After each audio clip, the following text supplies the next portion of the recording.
It was very collaborative, but he was also very clear with Tim. Matt had had a very unhappy experience with Roseanne, as you may remember. She fired him off his own show, and make a deal, and it was very ugly. And she was, according to him, the worst experience of his life.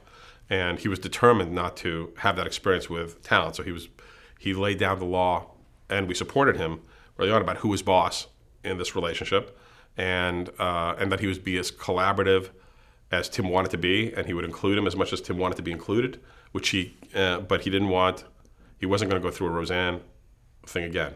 So there could only be one person running a show, and it was going to be him.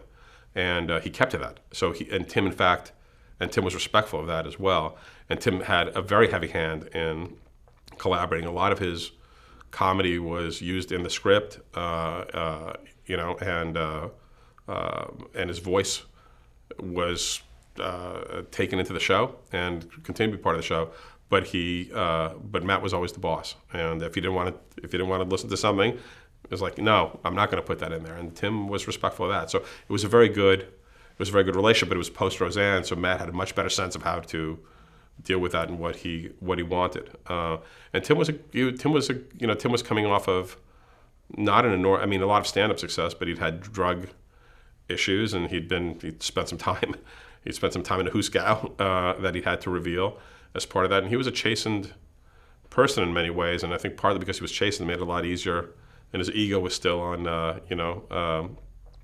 fairly small at that point. It made it a lot easier to make the process work because the egos weren't fighting each other that much. I'm sure it'd be a very different story for all of them now, but at the time it wasn't. So it was a very good collaboration. And when the couple of times where Tim managed to piss off Matt, and we spoke to him about it, he was almost near tears when we talked to him, because he really didn't. He knew that this was his chance.